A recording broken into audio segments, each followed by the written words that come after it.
Welcome to the Kent Lapp Podcast. Karyl Fowler, welcome to the podcast. Yeah. Thanks for taking the time. You are a busy woman. Congratulations on the $2 million in October. Yeah, thank you. How does that feel? Such a relief. Oh, really? Yeah, it was. My team was raising because we just didn't have enough capacity to meet demand. So it was a really good story, and now we're able to hire. So yeah, that's good. If you don't mind, just pull the stand of that mic a little closer to you and just there you go, just so you're comfortable there. Sorry for our little homemade setup in this little Airbnb okay. here. This is a cool this Airbnb. This is our studio. It is a great little it's a great little Airbnb actually. It's a great little part of town. We've had a lot of fun here this week. It's really nice. So you were in you were out of town this week? Yeah. And back again last night? Yep. Just visiting some friends in Dallas. Oh, okay, just good. Working good. So it's from not a change all it's not all work? I was all work while I was there, but just working from a different desk. Okay. Zoom calling from a different desk. That's great. So I'd love to hear a little bit about who you are and how you've got here, and then what you guys are up to. Yeah. Man, so where should I start? I guess probably who I am and my background is helpful. My name's Karyl, and I'm CEO and co-founder of a company here in Austin called Transmute. We've been around for a little over 3.5 years now. Okay. And my background before founding Transmute was largely in the semiconductor and bioelectronics industry. So working kind of across industry lines, a lot of my customers looked like genetic sequencing companies. Chips that you put your blood on that sequence your DNA. Oh, okay. Some worked on some implantable device projects, some interesting like implantable polymers, and some kind of point of care testing devices. Okay. And that led to me seeing how some really highly regulated supply chains work, which is really interesting because depending on which application it is, some of the ones I just mentioned, one facility can't build that chip. You need, for a device that's going to be implanted in you, or a lot of medical devices really, these days, it's highly regulated. There's a lot of paperwork involved, and one facility generally is not specialized enough to do all of the things that you might need. Yep. And then kind of on the other side, the semiconductor company I was working for when we founded Transmute also had a big defense line of business. Okay.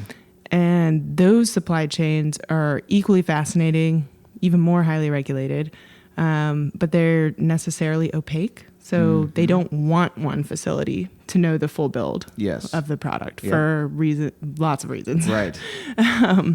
And so what Transmute does today is we use some emerging technologies to infuse trust into those supply chains. Mm-hmm. Trust is like the buzziest word ever in tech, especially if you use blockchain or anything decentralized. Okay. But what I mean when I say trust is literally just a data comparison. So this is like...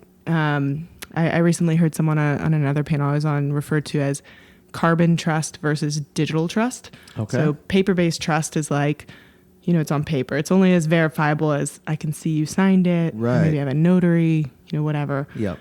Digital trust is, do you have high integrity data that you can compare? Mm-hmm. It's like, are you saying you are the same person you said you were yesterday? Yes. In some digitally verifiable way. Yes.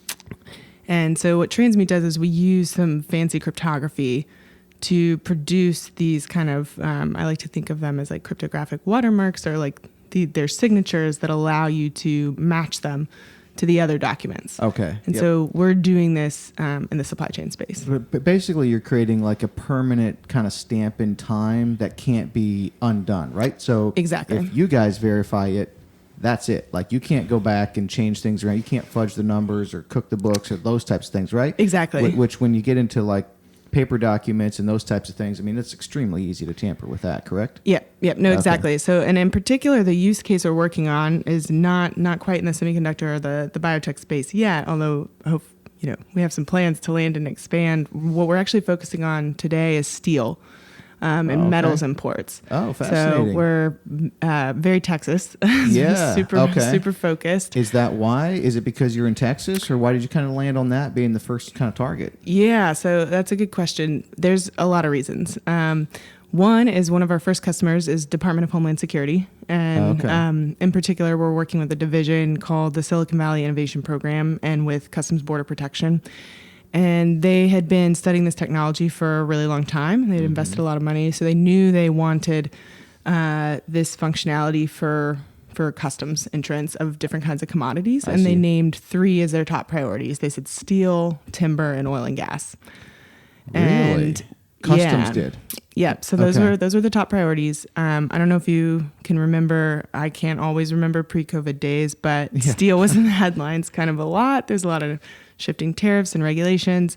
And my team personally had networks in the steel space. Okay. Originally from Victoria, Texas, and my dad's in economic development, and so I was aware of kind of Houston's the number 1 port for all steel coming into the U.S. So a lot of it's pipes for oil and gas. Brownsville's number 4. You have Laredo's the biggest land port in the U.S. Tons of automotive steel parts come up through there. So that was another reason. And then the last reason is really just regulatory related. So we didn't want to be blocked by a regulation. And in the steel space, this is a case where proving the origin of the goods is conducted entirely on paper. That's actually the case for most products. But in steel, there's new regulations like the new NAFTA agreement that puts even UMCA? I think Or every AA country maybe? puts their, and then I've seen CUSMA, which I guess is Canada's acronym first. But so I never know what to call. I never know what to call it.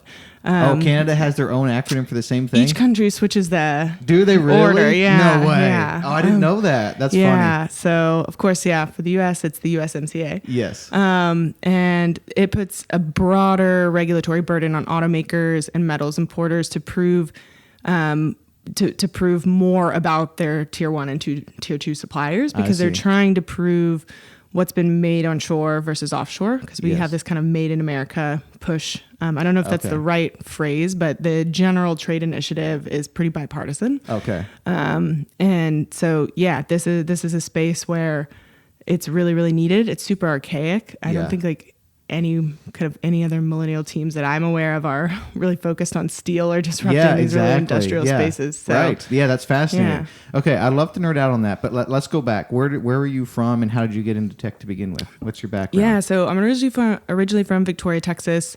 Where is that? It's about 2.5 hours southeast of here. It's about 2.5 hours south of Houston and San Antonio. So it's kind of like equidistant from there, but on the coast, a little north of Corpus. Oh, okay. Yeah. How far from Corpus? A little over an hour. I see. Okay, got it. Yeah. So like maybe 4 hours north of South Padre. I see. Border. Yeah. Okay. So I grew up there. Not going back there. I mean, I love my family. They're still there, but always really loved Austin. And then I actually went to liberal arts school. I think like a lot of people wondered, why did I do this when I got to graduation? And actually some of my first job opportunities out of undergrad were in the tech sector, and I just fell in love. And in particular, they were in biotech. And I was one of the first employees in, and it failed miserably. I got to watch, I got to watch a few different startups crash and burn, but it was never because of the technology, which is what was really interesting to me. So I ended up going to business school, working with some other startups, and eventually all in the biotech space, but eventually landing a role at a semiconductor company leading their biotech portfolio and looking to expand it. Okay. And you said your dad was in economic development? Yeah, so he's in economic development. Do you also have did you spend some time in economic development, or have that wrong? Briefly while I was in grad school, I worked at the Austin Chamber of Commerce in economic development recruiting. Okay. Yeah, so you have some insights on what's going on in Austin. Are you liking what you're seeing at this point, or? Candidly, I have been so engrossed in steel and international trade data at this point. I haven't been paying as close attention. I know Tesla's coming. I know Elon's here, so I'm sad I don't own a house yet, because I just think everything's about to explode. Oh, you think so? Even more? Oh, yeah. No, Elon's not moving here, though, is he? Well, he announced he's living in Texas this week, that he relocated. No way. Yeah. I didn't know that. He relocated to Texas? Yeah, he did. We don't know exactly where. I assume in the Austin area. It has to be, because the plant's right here, right? South of here. Yeah. Now, there was something, when was this? In the last year, he made a decision to sell all his houses. Did you read that? Did you see anything about that? No. Yeah, he was like, he has like all these houses around. He's like, he just doesn't need the houses, you know. And it's like, I don't know if that's like his strategy going forward or if that was kind of a point in time. I really don't know what's going on. It's like only Elon could like do something like that, you know. So yeah, Austin is most definitely booming, and it's a great city. How long have you been here in Austin then? I've been here in this area for 8 or 9 years now. Oh, okay. Yeah. Sometime. So I've kind of spent a few months, 2 to 6 months in a few different places, but I always come back. Yeah. Do you have siblings? I have one little sister. Yeah. Oh, okay. All right. So you were, correct me if I'm wrong, but you were doing a hackathon of some kind, and that's how you kind of stumbled on Transmute. Is that correct? Yeah. So my co-founder and I, because we're excessively cool, I guess, we're spending our weekends before we were kind of formally co-founders just with friends doing hackathons, and we were obsessed with blockchain technology. We did some in the chatbot space as well, but we ended up winning several of them. So I paid off a fair amount of my business school with those winnings because business people don't show up to hackathons.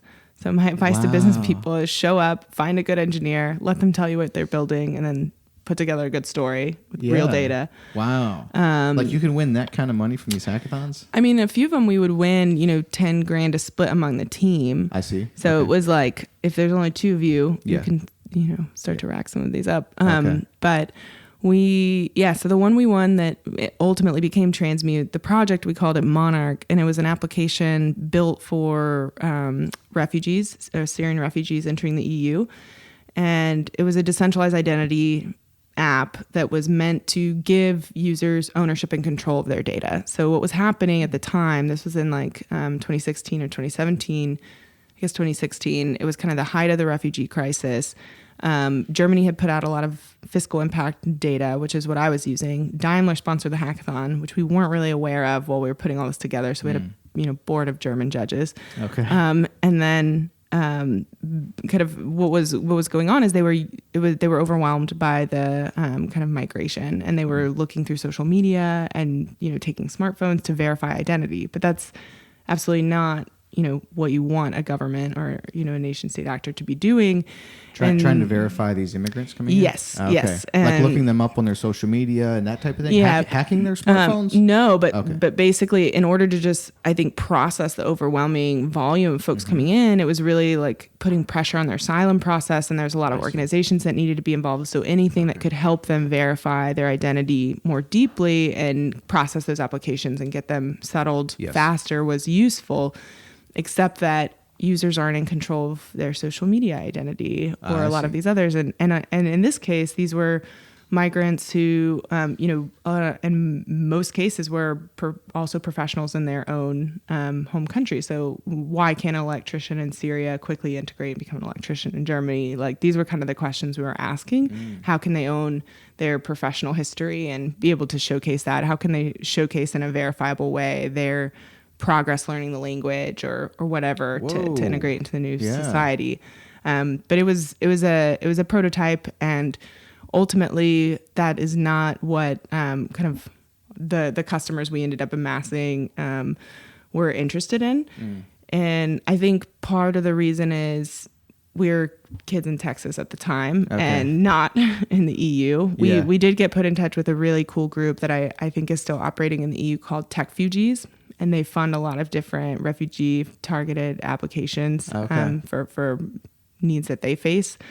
But it turns out that America thinks very different about personal identity than the EU or than a lot of parts of the world. It's kind of vastly differs by geography. And so after pitching this idea of self-sovereign identity as a company for a while to enterprises, we realized that's not what they want. Okay. We're using blockchain technology to have this, self-sovereign identity with the immigrants. Yeah, at the time we were using blockchain technology, and today we almost never use the word blockchain when we talk about it because we're pretty agnostic to the underlying database. We use decentralized identifiers. Oh, I see. Okay, you might need to tell me more about that, and then. But I want first, before I forget about it, differences between how America views. What was the term? Data or Like Sorry. personal identifying. Yes. Yeah, I'm sorry. It's still early. But how does America view personal data versus the EU? You mentioned there's a big difference there. Yeah, I think at the time, the EU was facing the advent of GDPR. So we knew they were going to care about things like the right to be forgotten and the ability to, cut and delete data when a user requests that, that kind of thing. And there are also cases in the developing world where B2C applications, where you're empowering individuals who live in places that have weak authorities, and you're empowering them with an identity that lets them, get access to bank loans or prove that they own this, farmland or whatever it is. In our case, we have really strong centralized authorities, and we're, very capitalist. And so you need a business model to drive adoption.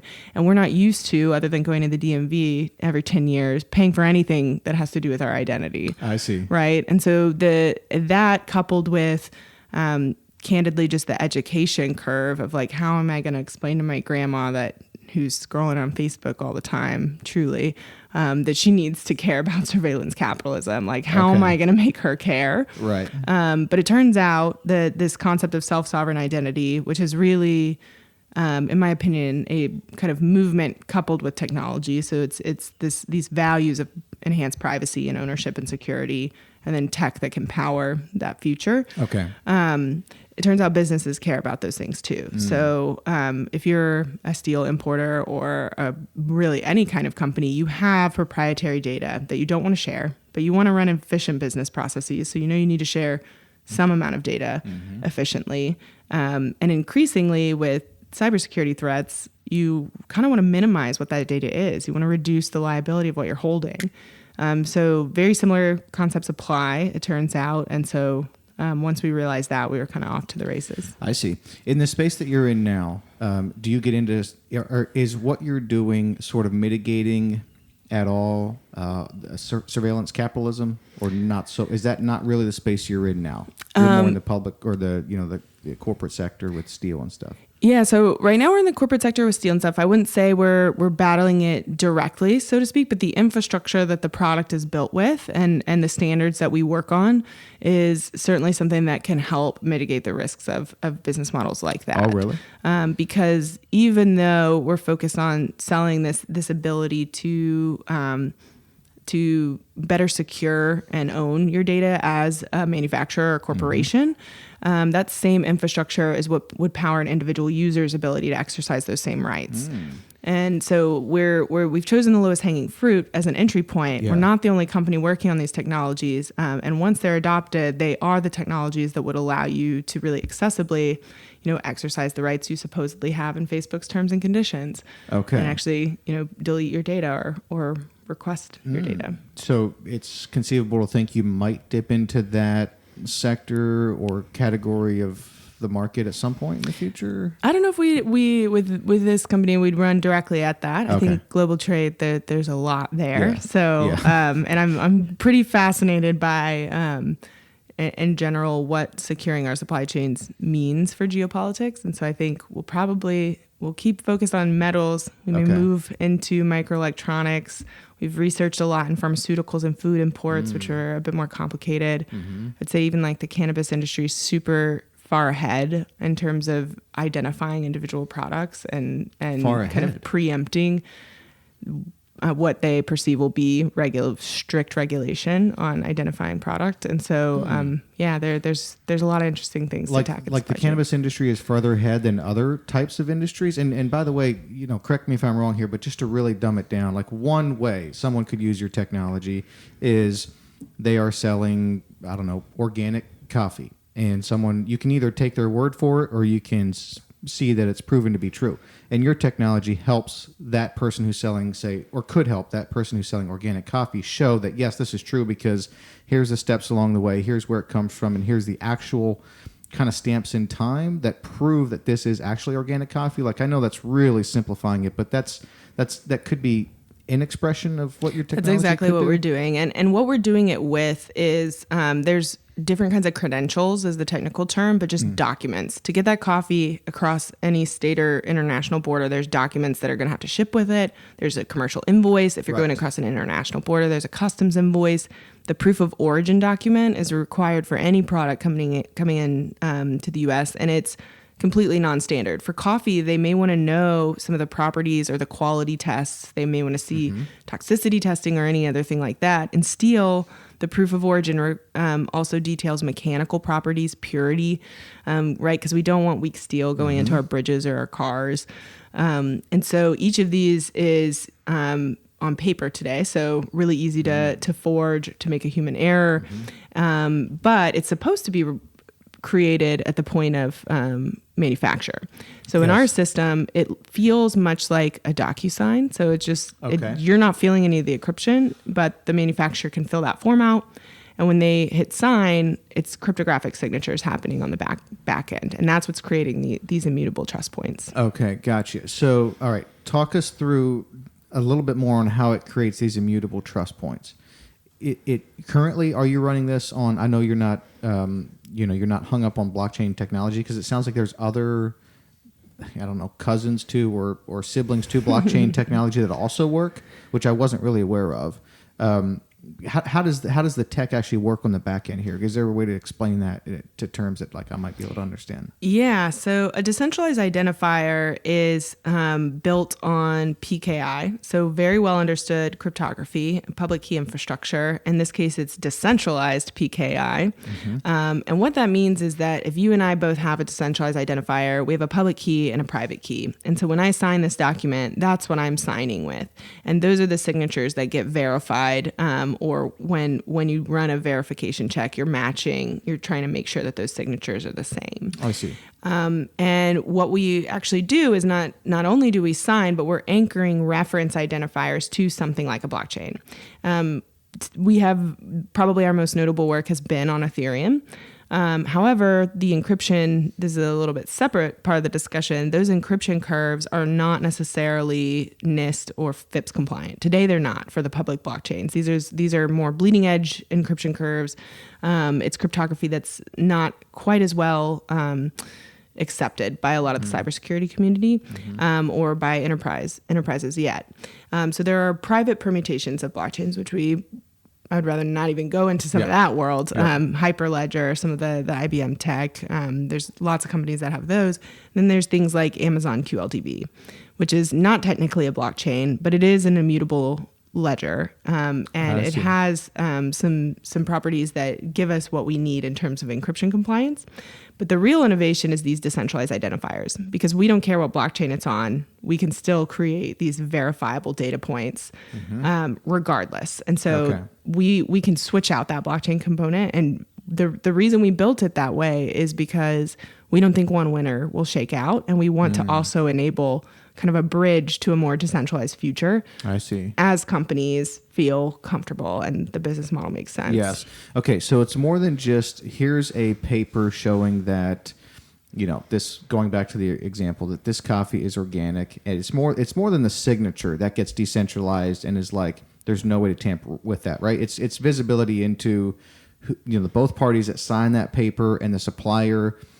This is how they do business, and this is where they're buying from, and it shows like there's a level of transparency that you don't otherwise get. That's also correct, right? Yes, there's a level of transparency, and there's a level of privacy you don't always get, because and this has nothing to do with the blockchain. This has everything to do with the data model that powers our document. So if you imagine for a second, and I realize this is a very ambitious statement, but the way that Google has organized information so that you don't have ambiguity when you can surface the information that you're looking for when you need it. So this is not the case in trade data today.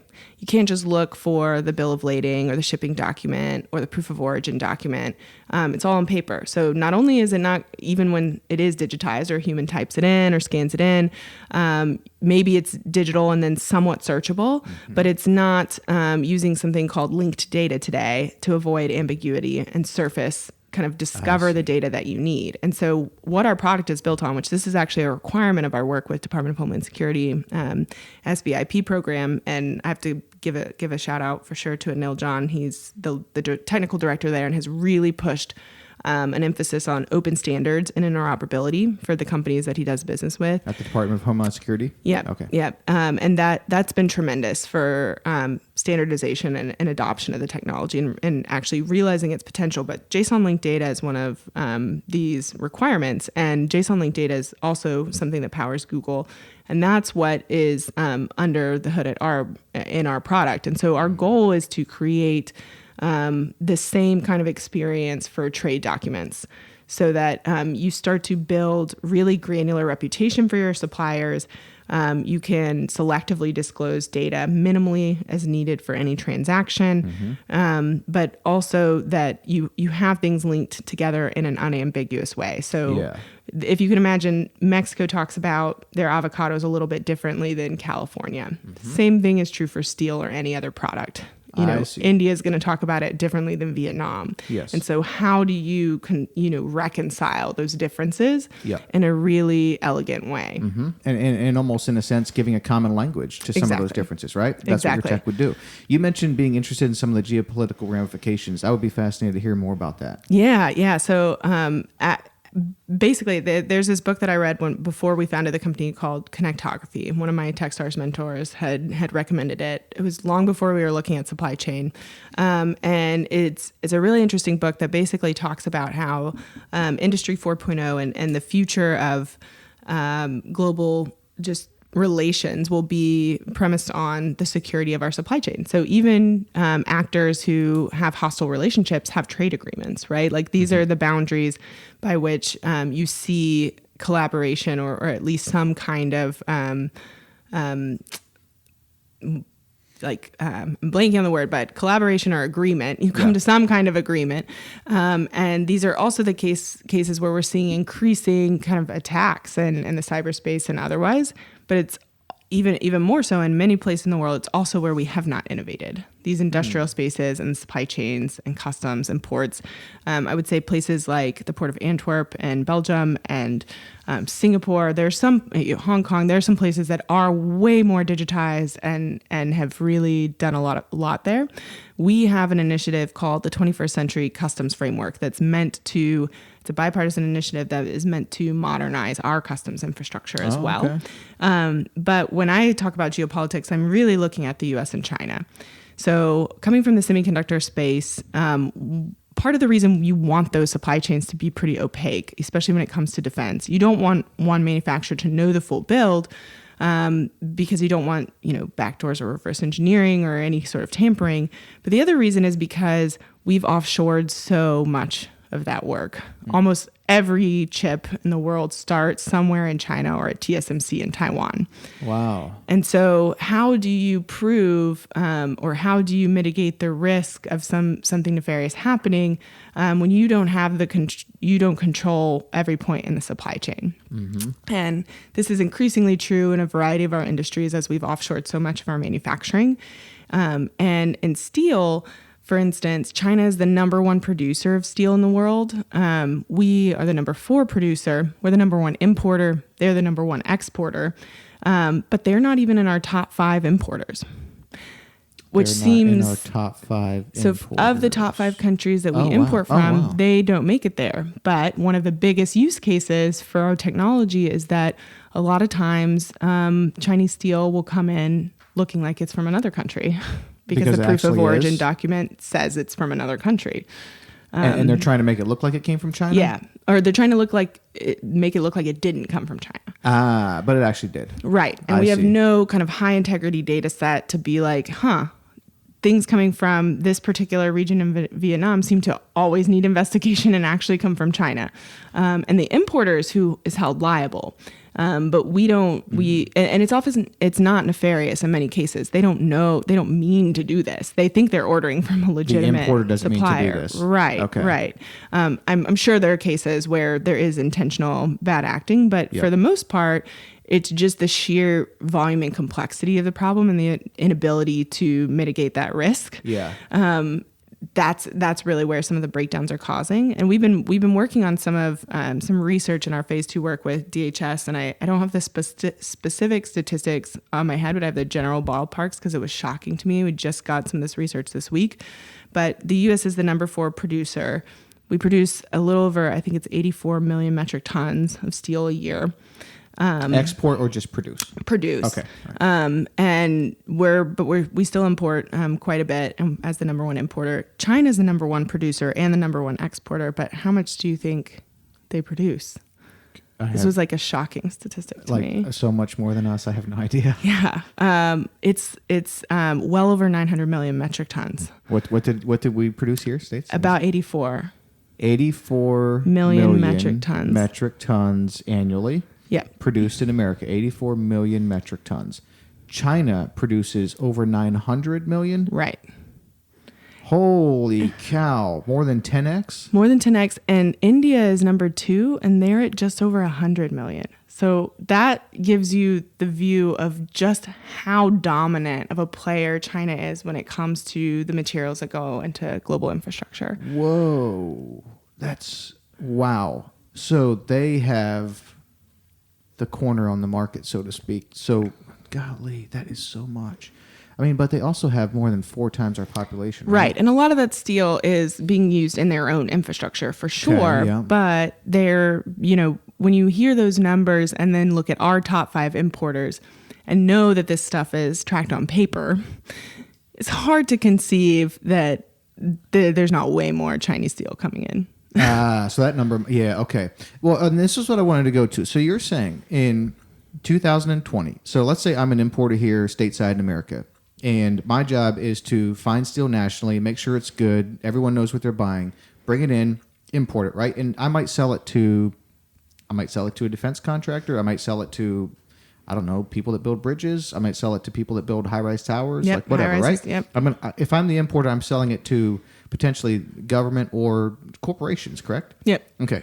And you're saying that in 2020, I might think that I'm buying steel from China, but it actually is coming from Vietnam, or I might think I'm buying steel from Vietnam, but it's actually coming from China? That's the use case. And yeah. in 2020, we don't have crystal clarity on this?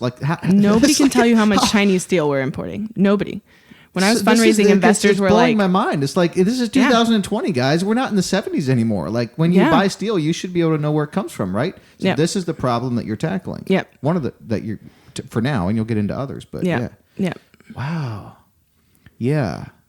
And this is important. Why? Because if you think you're buying from one place, but it's coming from another, you might think you're getting a certain grade of steel, but it's just not that grade of steel. Yeah. And you build per the specs of, say, an engineer on this, I don't know, 30-story tower. The engineer says you need this type of grade of steel for this 30-story tower, and you think you're buying that steel when actually, what if it's not? And now this entire thing is not built to specs. Like, that's what's at stake here, right? Yep. So that's the literal security issue. And then there's from the customs perspective, there's also, they kind of have 2 competing jobs. They have to do trade facilitation, so they need to keep our markets floating, moving fast, things moving through customs really quickly.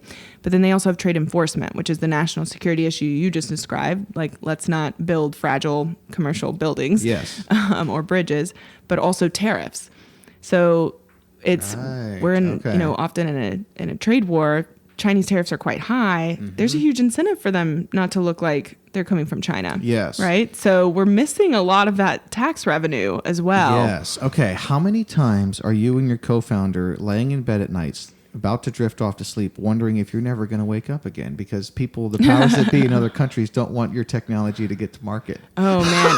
I think, China has already executed interesting kinds of steel trades on blockchain. Like, they're also leaders in this space. I think this is just where it's headed. There's the European ports have really bought in. Canadians, one of our competitor and friend companies, Mavennet, is also in this DHS cohort with us, but they're working on oil and gas imports from Canada. Like, this is just the de facto future. I have no doubt that this is Okay. what is going to power Okay, so it's trade not in the like future. okay, so it's not like America is like wants this to happen. You guys are on the bleeding edge, and China really does not want this stuff to happen. That's really not the case here. Right. Everyone's going in this direction. Right. Okay. So everyone's moving this direction, and we're just thinking about it from the steel frame first. I see. But now, just out of curiosity, why would China want to have if they're involved, or some of these countries that are involved with benefiting from selling steel, class B when the buyer thought they were buying steel class A? Why would they want this to happen? Right. This So is bad that's for a them, good right? question. I more mean that they're definitely investing in similar things for their imports, like what's going into their Sure. country. They Okay. care about that. So naturally, we're all going to have variations of that. I see. But you're hitting the nail on the head in terms of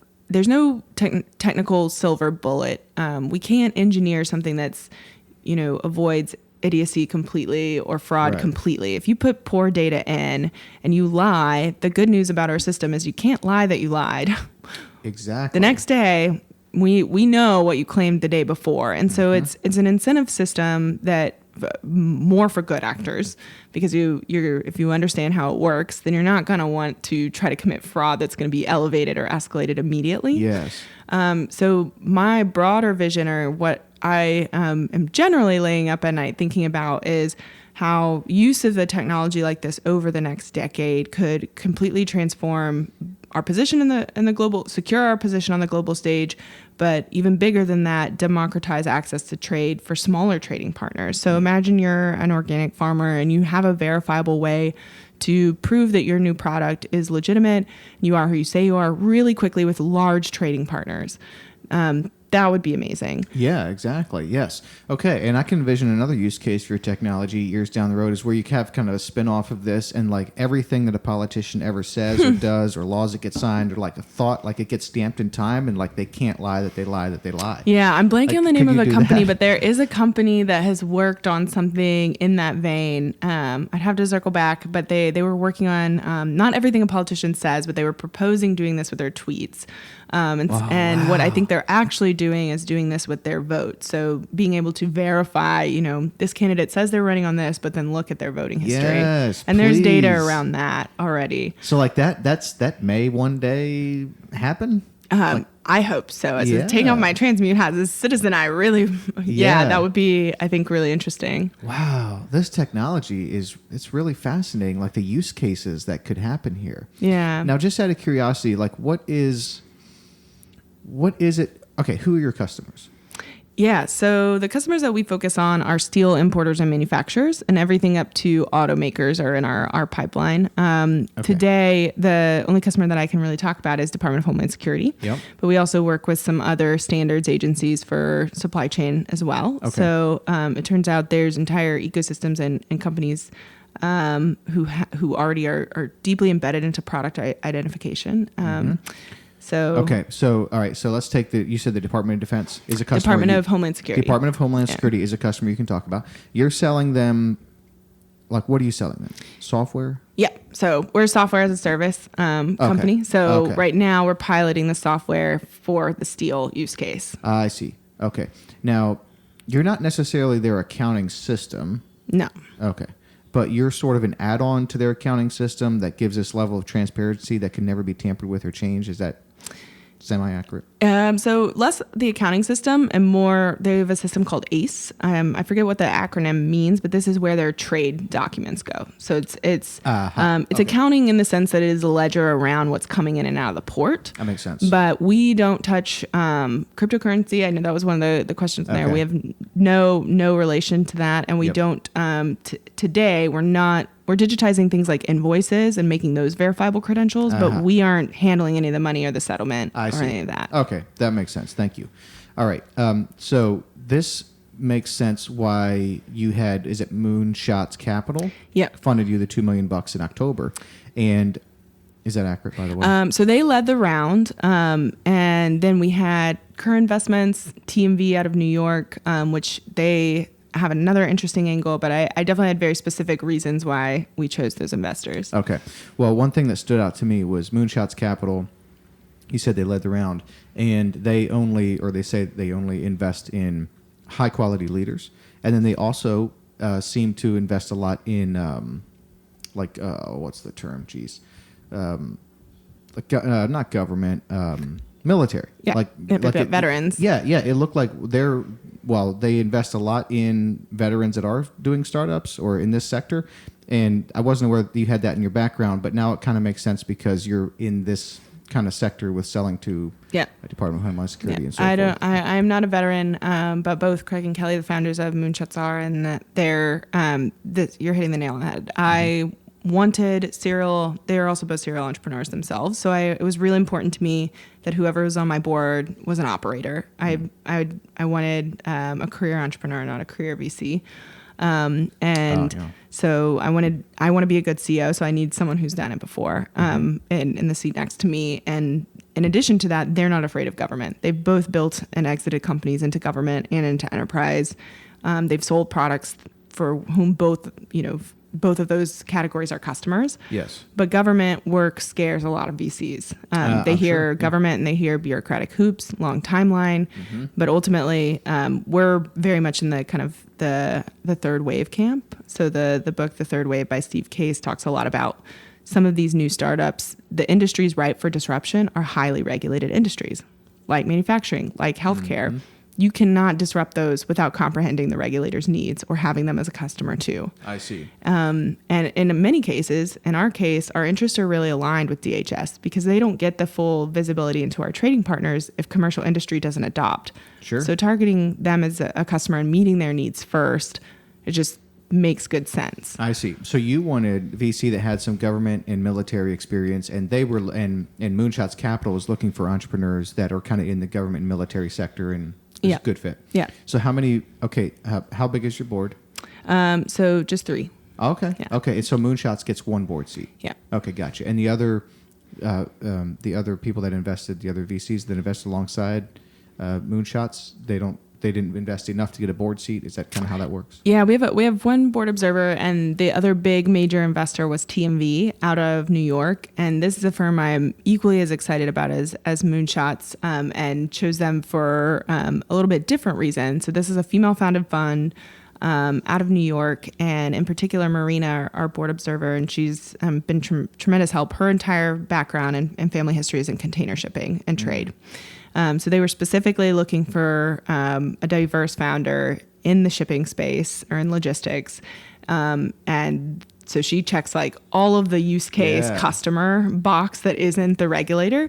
So we kind of, I viewed that as like covering the full ecosystem. She's a board member or she's a board observer? A board observer, yeah. I see. And then is the third seat your co-founder? We're figuring that out. It won't be my co-founder. My co-founder and I have 0 overlapping skill set. He has no business interest, although he has strategic acumen. He is a formal cryptographer and cybersecurity guy. So he's the architect. Oh, I see. Yeah, fascinating.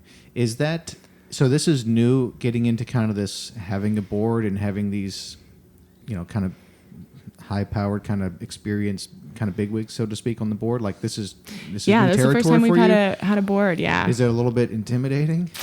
It's really exciting. So our culture at Transmute is one where there's always room to improve, and if we're doing our jobs right, the challenge is just leveling up. So we're definitely at an inflection point where I wanted a board. We're a highly technical team, so it's gotten to a point where I have awesome advisors, but I need more strategic support on the business front.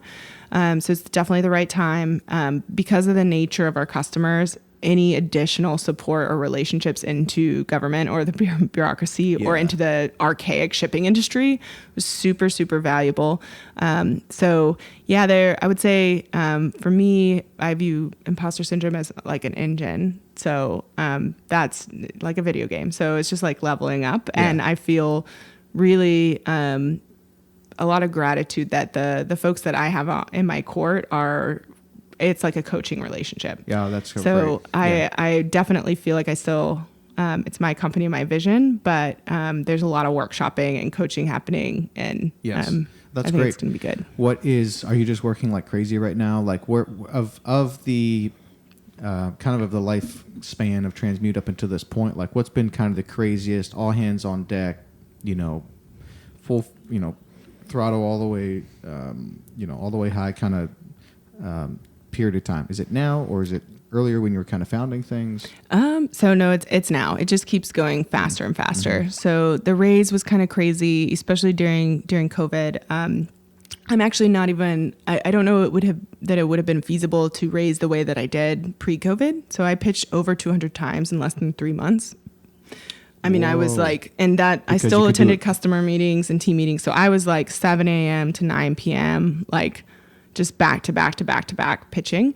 And obviously as a non-technical or non-engineering female founder of a deep tech company generally raises like 30 cents on the dollar compared to others. That doesn't, I want that to change. However, knowing that data meant that I knew I needed to pitch like 3 times more. Wow. Than just any founder. Yep. And so that is just not feasible when you're traveling. It just you can't create the same kind of momentum. I struggled to do that before this. And also COVID really disrupted supply chains. So we kind of hit this weird nexus where things were taking off for us. We really needed more capacity. We had revenue, we had customers, but our team is tiny. And so that was a great story. And then being able to virtually connect with investors, 10 or 12 times a day was when otherwise, outside of COVID, these investors would want you there in person. And if you don't show up in person, they're just not going to give you the time of day. I think a lot of my calls would start as calls, but then the in-person meeting to build that kind of, especially for a lead investor, I think to build that kind of camaraderie and like trust was really important. And I think we've all just necessarily found ways to do that virtually now, and it's acceptable. Yeah. How big is your team? So right now we're a team of 6, and we're hiring. So if they're full stack engineers, that's been the hardest thing for us to find. We have a product role open and are working through building our customer success organization as well. But really we need senior engineers. What's it like to pitch your product 200 times? Like, you said as much as half a dozen times in a day? Yeah, there was days where it was 12 times. Yeah. Do you ever? I think the most. Do you find yourself as you're talking, just your mind starts to drift off, and you're like, "What is like? This is no fun." Like that seems like, I'm sure you had good days and bad days, and some pitches were probably more fun than others. But 200 times in 3 months, like, how difficult is that? It gets easier as it goes on because you become. I felt a little like a zoo animal. Yeah, I'll bet. As you get into the performance and you're like, what you're going to say. And the harder part was just like keeping the energy level up and like, right, that's what I would imagine. Being able to keep delivering it because I'm so obsessed with what we're doing. I think actually personally the hardest part, I enjoyed the investors that I met. I had really engaging conversations. I learned a lot. I missed my team. So like I couldn't, and everyone told me this. All my friends who've raised were like, it is a full-time job. And I kept trying to, excuse me. I kept trying to stay as plugged into our customers and our product and like still do, sales, and it's just not actually feasible. You really have to be all in on the raise. My team held down the fort. They did an excellent job. But I missed them. Like especially that was the weird thing during COVID. I live alone with my dog. I love her, but it would, there was definitely some points where it was just like, it was a little crazy. Like, I'm sure. I've talked to all these people, but I haven't seen anyone all week. Yes. This is weird. Yeah, it is weird. Yeah, we're just not built for that, right? Yeah. And hopefully it doesn't last forever. What were some of the things that you kind of became better at as you pitched like 200 times? It's just so much. Like, what did you feel like some strengths that you gained during that experience? I think reframing the question and also reframing any sort of perceived weakness as opportunity. Ooh, that's pretty big. That's a big deal. Reframing the question. You would hear them ask a question, but you kind of could tell this is what they're really trying to inquire about or really trying to gain knowledge in, not so much what they just said. So a little of both. And my CFO and I, he had some coaching with me around this, where if we were going through like the financial model or something, he's like, let me answer the literal questions and you look for the meta questions, which is when they're asking about growth, they're asking about ambition. So that's kind of what you were saying. More what I was saying was reframing the question so that the point I wanted to get across was coming across, regardless of what they were asking. Oh, okay. Okay. Yeah, a little bit like the politicians do. Like, Yeah. A little bit. I love that. How long do these pitches take? So I tried to box any of the first 2 to 30 minutes. But as kind of the raise went on, these needed to be 1 or 2 hour long calls. These were then, third or fourth meetings by the end. I see. So it's almost like I had really high volume of meetings at the beginning and then a little bit less volume towards the end, but longer meetings. Yeah, makes total sense. And is it public information or are you open to sharing how much money you had raised up until this point? So I'd raised about 1.3 before this point. So we had a pre-seed round. That's kind of a crazy story because we raised during the crypto boom and raised in Ether. And I don't necessarily recommend that. Oh, really? Just because it's volatile and yeah. It's when still was this, like so 18, emerging. 19? Yeah, this was 2018. So okay. We went through Techstars as well, which is where I met Renji. And I will say Techstars prepared me really well for the fundraising process because the first 2 or 3 weeks, I can't remember, of Techstars is something called Mentor Madness, at least for the program here in Austin. And you pitch 8 to 12 times a day. Every day for those weeks. It's to potential investors, but also to potential advisors. And so it's different than investors in that it could be any sort of skill set that can help you. You're not just looking for money in that case. And you kind of feel the whiplash of lots of people giving you different advice without knowing the full story and that kind of thing. And so I was actually really grateful, as much as I really hated those 2 weeks, that I had done that. Intense. Exactly. Okay. Because then once I got to the raise, like I knew what to anticipate in terms of just like energy and what that was going to feel like. Yeah. And in this case, I wasn't pitching to lots of, there was one goal. I had one story and I was confident in the story and I was pitching for the raise versus potential advisory roles. Yes. And so I didn't have to context switch quite as much for what I was asking for. That makes sense. What do you do to keep your energy up? Like in the last, as you were particularly during the 3 months that you were doing the raise, or even now, I mean, it's like you said, the energy and the time and the effort just kind of keeps the needs just keep getting greater, right? And that's probably not going to stop anytime soon. Yeah. No. What do you do to keep your mind right, to keep your body right? Like, do you kind of have daily cadences or something that, I don't know, like eating clean or drinking tons of water or doing some meditation, like anything that you kind of do to stay sane and healthy and kind of capable? I mainline coffee and I have ADD. Okay. I'm just kidding. I'm not really kidding. Both of those things are basically true. I wish I could just plug into caffeine in the morning. I drink a lot of coffee. Like all day long? All day long. Really? Yeah. Like how many cups, like you have that thing, how many of those will you drink throughout the day? Like 2, but okay. But I'm also kind of addicted to those Bang energy drinks, which is really? what's often in my coffee cup. Oh, okay, gotcha. It's terrible. Okay, not even coffee in there. Yeah, okay. Yeah, but no, I do. I wake up, I journal every morning. For me, I read The Artist's Way when I was living in San Francisco briefly, and it's a little bit too woo-woo for me, but I do believe in kind of the brain dump in the morning, just like clearing my head. I do meditate. I'm pretty addicted to Sam Harris and his content. Yeah. Okay. Big believer of that. But just listening to his podcast or? I listen to his podcast, but I also use his meditation app pretty religiously. I didn't know he has one. It's awesome. The Waking Up app is awesome. Okay.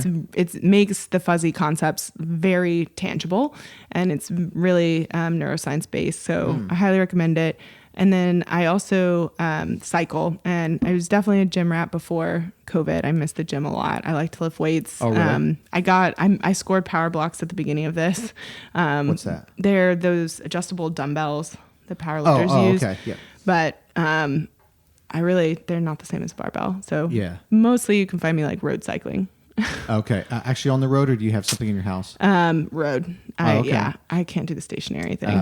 Yeah. Road cycling is such good exercise and it's so fun. It's probably one of the favorite exercises. I got into it kind of big back in like 2013 and 14, and then we moved to Nashville, and it's too dangerous there. Where we lived, it was like, if you want to go road cycling, you're asking to get hit by a car, and that's just not. So I sold everything. Yeah. I haven't biked since. It's been my saving grace during COVID, because when everything, even the park, shut down, I could still be on my bike. Have you ever been to Phoenix? I have, but not with my bike. Oh, sometime you need to. Okay. It's like you can't drive from point A to point B. It doesn't really matter where. But well, I guess I shouldn't say Phoenix, but like in Scottsdale area, without seeing bikers. Yeah. Or people. It's such an outdoorsy town, and so many bikers, and it's just the place to be. Apparently, I mean, it looks like a great place to bike. Did you say that? Excuse me. Did you say that if you were doing the same in the same industry in the same business, pitching to the same investors that you did, but if you happen to be male and not female, you would expect to raise $1, but instead, by being female, statistically, you would expect to raise 30 cents. Did you say that? Yes. And I can't remember the specific source. It's in that range. You can definitely look that up. And there's data actually recently that came out that made me feel really grateful for closing our round, because investment in female founders actually dipped back to pre-2017 levels this year, even though we boomed in terms of just general startup investment by the end of the year. So yeah. So there's some prejudice in the VC world. What's the there? takeaway? I think there's lots of reasons for that. I was actually asking my investors before, like, have they read the research? What are their opinions? I haven't spent a ton of time digging into it. For me, I think I'm definitely a feminist. Really want to promote other women, want us to make it to the other side of the table. But I also think presence is inoculating. So just having me there and at the table is like, and continuing to be there helps with that, helps me attract more diverse talent for my team. Most of my leading mentors in my life have been men, and I'm immensely grateful for that, because I think a lot of this is just information sharing, like knowing what's going on and being able to have someone ask those questions or coach you.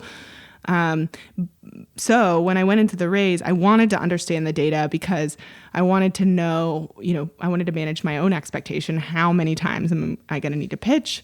What is, the rate of success? And I had another female founder reframe the whole problem for me and basically said, when I went into this, I figured out that same math.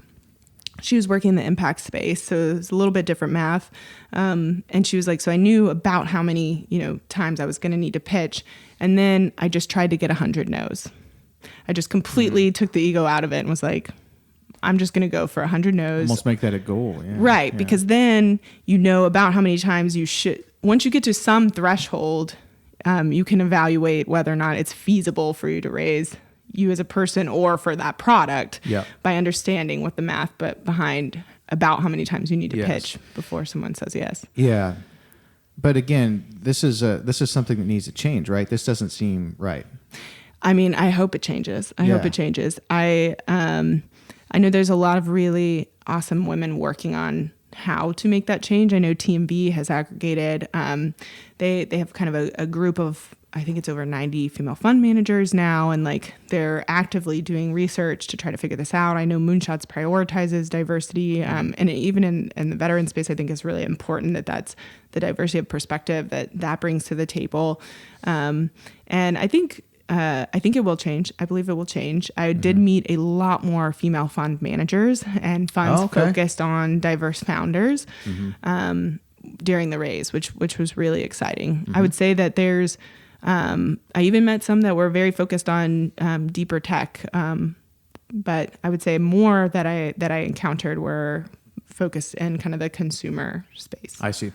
I don't know if this is a difficult question or not, but I'm just curious in general, or maybe for your experience, like what generally speaking, and generalizations aren't great, but generally speaking, what are the 3 to 5 things investors are kind of looking for from someone who's pitching them, just in general? Yeah. So I think, I normally get really tactical, and I'm like, how many customers do you want? What is the revenue? Those types of things. But I think getting really general, I think they're looking for conviction. So they know that founders are kind of, a crazy breed of people. So they want to know that you're fanatical about the problem you're solving. Yes. I remember Kelly, our board member, the first time I pitched him was like, I've never seen anyone so excited about trade compliance, but I'm really glad you are. Oh yeah? Yeah. And so I thought that was funny, because I was like, compliment. What do you mean it's not interesting? I think this is so interesting. Yeah. None of my friends want to go to happy hour ever again, but like I'm I think it's really That's when you know interesting. you're on the right track, right? Right. So I think grit. So just stay power. We've been at it for nearly 4 years now, and we've had a really methodical approach and a lot of proof points where my co-founder and I, or our team rather, found data in the market that wasn't what we wanted to hear, but we adapted our product to it anyway. So I think they're looking for that. So the kind of coachability or the learning mindset, because you're going to hear data from all different parties constantly that you don't want. Yeah. And you'll miss opportunities if you don't respond. And so I think, I don't know about 5, but how's 3? Yeah, that's fine. Okay. Yeah, that's good. Yeah. I just figured you'd have, you would start to pick up on some common denominators of like the question behind the question, what they're really looking for. I could definitely see conviction being a key one, and that staying power, that just seems critical. And then obviously, the obvious ones is like they would believe in the direction you're heading or the industry and the opportunity, right? I mean, that's just sort of basic. All right. What are your thoughts kind of in the blockchain world? I know you're not building it just on blockchain, but for those out there that have been hearing a little bit about blockchain, don't know a ton about it, I'm not asking you necessarily to explain blockchain. I feel like I kind of have a little bit of an understanding there, but I'm just kind of curious, like what's moving and shaking in the blockchain world these days, if you have some knowledge around that. Yeah, I think there's kind of a whole, and more of the cryptocurrency space, a whole suite of solutions that are being built.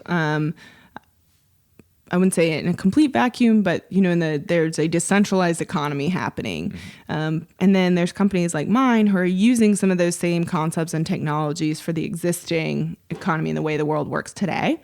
For us, pragmatism has been key. So applying those technologies in a way that integrates with the way the world works today, effectively building like a fulcrum or a bridge to the future of some of those decentralized things, but also adding value today has been kind of the big selling point. At the beginning, I would say we were a little bit viewed as heretics in the blockchain space because we were integrating with centralized systems. We're 2 blockchain for the enterprise and 2 enterprise for the blockchain world. But now there's a lot of companies who have a really pragmatic approach to the technology and viewed as just one tool in the toolbox. Yeah. Still, though, it's all indications are showing like blockchain technology is the way of the future, though.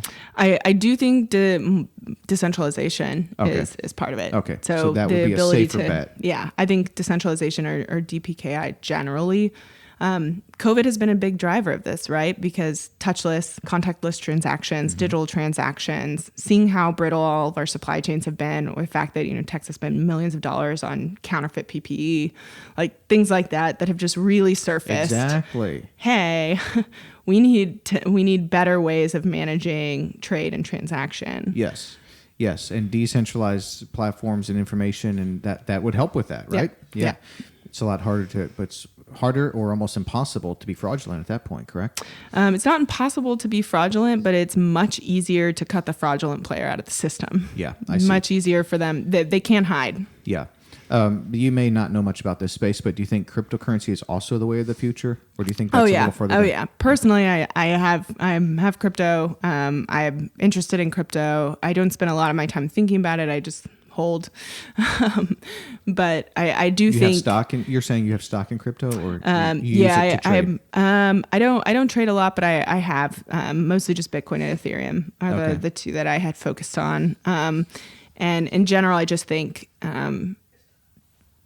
I don't see how that isn't gonna be part of the future, given what we're seeing today in the economic crises and people being really frustrated with the Fed and whatnot. I don't disagree. All right. You mentioned something earlier that I wanted to come back to. You said that the cannabis industry is leading the way in transparency. Is that what you said? Or in traceability. So similar to the pharmaceutical industry, which is much more regulated, there's very clear guidelines around how to identify raw materials and drug products.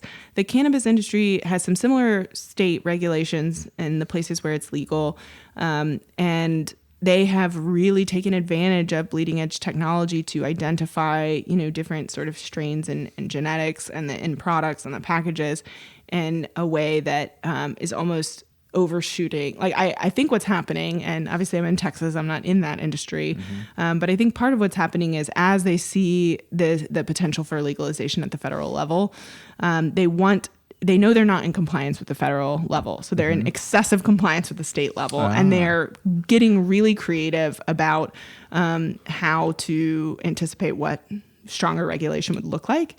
That coupled with the fact that it hasn't been regulated before. And so it's this new supply chain, this new thing that has like cropped up. They can leapfrog, right? They can take advantage of all the bleeding edge technology in a way that the steel supply chain, we have to transition from an old way of doing things.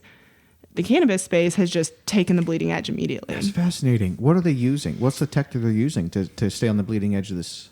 So there are some companies who are using blockchain for traceability. I'm not sure all the technology for the identifiers. I haven't heard of anyone doing this with decentralized identifiers yet, but I wouldn't be surprised. I know there's some players I've met in the open standards community who are working on this. And then in general, I mean, it doesn't sound like bleeding edge tech to us today, but kind of like in the pharmaceutical space, and we're starting to see QR codes pop up on all the packages and digital versions of the food or toxicity tests pop up. So they're already implementing things like that. I see. I wanted to ask you about, as a founder, what are some learnings or some lessons that you've kind of picked up on this journey, this crazy journey? Yeah. Beautiful, awful. I'm sure you have ups and downs, and it's difficult, and it's beautiful, and it's great, and it's hard, and like, I'm sure you've learned some things along the way. I'm curious what some of those are. Yeah, so much. I always feel like I'm drinking through a fire hose, and I view myself very much as one of my strongest skills personally is being able to recruit people much smarter than me and convince them to work with me. Yeah. And so I think that's one lesson that I've learned. I think in general, a lot more listening than talking. I mean, we're technologists, but if we hadn't had folks show us what was going on in the supply chain world, there's no way we would have been even minutely successful, because we're not supply chain experts. Someone else is a supply chain expert. So I think approaching problems with a learning mindset, and honestly, I've learned hiring, team building, even though I love people and was really excited about that, and I love my team. It's really hard. Hiring and firing is very hard. Yes. And probably one of the hardest parts of the business, I think. In hiring or firing? Both. Yeah. They're both really hard. Firing sucks. Yeah, it's really terrible. So hiring's hard, but it's also fun in a way, because it's like, oh, I wonder if this is the one, and the opportunity, and what if you match just the right person with just the right opportunity? You can see that flourish and what that can do for the business, and you have all of that. But firing, it's just that never gets easy, and I don't think it's supposed to. You know? I don't think it's supposed to. There's a book, my favorite book that I read in the last couple of years, super tactical. It's called Thanks for the Feedback. It's a book out of the Harvard Negotiation Project. And it's the only book I've ever read that's not about giving feedback. It's about viewing every conversation you have as receiving feedback. And that has been game changing, because then the way that I'm interacting with my team and our customers is I'm constantly scanning and filtering for like what might be useful feedback for us. Yes. And I think just personally integrating kind of my identity being rooted in like improvement and change has separated some of the trauma of being a founder, right? Because I'm constantly learning. And as CEO, I'm engineering myself out of a job every day. Like my role's changing. Like I'm not, right now I may be, running payroll on the weekends or whatever. In the future, hopefully I won't be the one doing that, but I'm always shifting. And so just being very comfortable that nothing is static. Yes. And just existing that way. Yeah, that's true. Exactly. And when it comes to hiring people that are much smarter than you, well, I have to think that pool's fairly small, but are better at you in certain particular areas, right? Do you find that some kind of the same principles that are necessary for investors to invest in you? Do you feel like some of those same things, like conviction and the opportunity and your grit and those types of things, do you feel like some of those same things are necessary to convey to this really smart, very capable person to get them to come on your team, as opposed to probably the 20 other teams that are trying to get them to come on their team as well, right? Feel like there's some overlap there? There's definitely some overlap. My team, I recently, with the help of one of our investors, Lori, who's the head of people at Silicon Labs, she's awesome, and gave me a lot of tips on how to help make culture tangible and values tangible to my team. And so I recently took them through kind of a values refresh. We hadn't done that in a couple of years.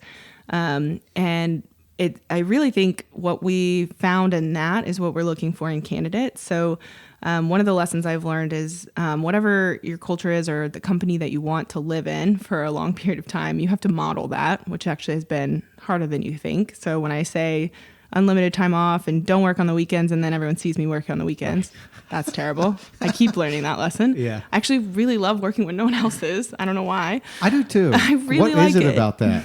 I don't know. I think I'm just in meetings all day or whatever, but for the deep work, I will wait till an odd time or a holiday, and I look forward to that. I'm not sad about it. I totally would prefer it. Yeah. So convincing my team that they don't have to prefer that too. Please don't prefer that. Prefer whatever you want. Yep. Has been interesting. But some of the values that we found we have, which to my mentor's advice was, culture is not the CEO. Culture is how your team treats each other and interacts when you're not there. And it needs to be in their words. So I thought that was really good advice. And so we went through some exercises and came up with six core values that we look for in other teammates. So one of them is around personal responsibility and autonomy. So autonomy, definitely any founder, I think, values autonomy. But it's actually really hard to retain autonomy. The thing runs you if you're not definitely exercising those things, and you're not accidentally slipping into an inability to delegate or micromanage, even though you might know nothing about that functional area, and you hired an expert, you got to let go. I don't think I've had a problem with that. I think I'm on the opposite side. I'm not a micromanager. I'm like so busy that information has to be pushed to me, or I'm like, well, I just assume you did a great job and we're moving forward and it's done, so it better be done. Yep. That can sometimes be a weakness, right? Like, here's what I like to think. I like to think if you hire the right people and they have the right information, they'll make the right decisions. Yep. And it's not always the case. That's a good point on the lesson. Is like, I am quick to delegate and I want to empower my team. I struggle sometimes to stop and really outline, here's what the goal is, here's what I want to accomplish, and here's what I'm going to give you to do that. Let me know if you need something else. And so I'll give it too open-ended. And it's not that they don't do a good job. It's just that I didn't give enough guardrails to get to the end thing that I was looking for. And I have caused more anxiety in them by doing that. And so I've learned a lot of lessons around that as well. Yeah. I also wanted to ask you, do you have sort of like business principles or leadership principles that you just feel, I don't know, conscious or subconscious that you feel like you live or lead by? I think honesty. Honesty is like one of the most important values to me, even if it's, honestly, I can't talk to you about that. Just honesty, direct communication. I much prefer direct communication. And we're definitely a team between me and my co-founder. If you're not asking a question or you don't have some sort of room to improve criticism, we think we did something wrong. Like, you need, even with a customer, we're just in the early days. And so no questions is a terrible sign.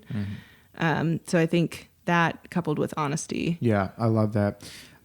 Honesty is a very good one, and I love when people are honest with me. I genuinely like it. Like, I much prefer someone just to shoot me straight and just tell me like it is. You know, I really like that. And I struggle to give employees like honest feedback. Yeah. Because I think maybe in times past I have been a little like, I've been accused of being like too mission focused and not being kind of kind enough on the people. And then now I feel like I'm a little like, I don't want to hurt people's feelings. I like when people are honest with me, but I have to sort of push myself to be honest with people. Yeah. So, no, I've actually practiced this. There's always a kind way to say something difficult. And even if it's like, that job sucked, I'll write it down and be like, okay, I can't say that. So how am I going to say it? Like, what am I? Idea. And I fortunately have no one on my team where I've had to say that, but even just things like, the more successful you are, even if it's just a PR bump, like announcing the raise, your inbox is just flooded. I realized during the raise, I had never run at my email harder, and there just won't be a day where I'm like perfectly at inbox 0 every day. You know, I'm not going to, that's difficult. And if I'm doing my job right, like hopefully we have so much inbound and we continue to grow fast, and it does continue to be that kind of problem. And so learning how to say no to opportunities that you would really love to participate in, but you really need to stay focused. Yes. And say that without burning a bridge. Yep. Things like that. Or when you drop the ball, like I've found emails, in my spam or my backlog or something that were important, and then just being like, I just realized I didn't respond to you, and I'm, thank you for your patience. I'm sorry. Just owning your weakness, I think, goes a long way with people. Totally agree. I don't want to take much more of your time. What is the end game, or do you have potential kind of end games in mind here, like an IPO or an exit of some kind? Is this something you'll have energy for a couple of years, and you're going to need to sell and get out and take a breath? Like, what's the future looking like? Yeah, I'm in it for the long haul. I'm looking at more of the future impact. So I view where we're at today as like COVID has really highlighted that this kind of critical chain methodology of moving things from point A to point B in a not completely digitized or integrated fashion is just not going to work. And so I want to be part of creating this more octopus-like future where companies and countries can shift their interests dynamically in response to the market, and there's way more access to trade for smaller players. Mm-hmm. Love it. Karyl Fowler, thanks for being on the podcast. Yeah, a pleasure. Thank you so much. Fun.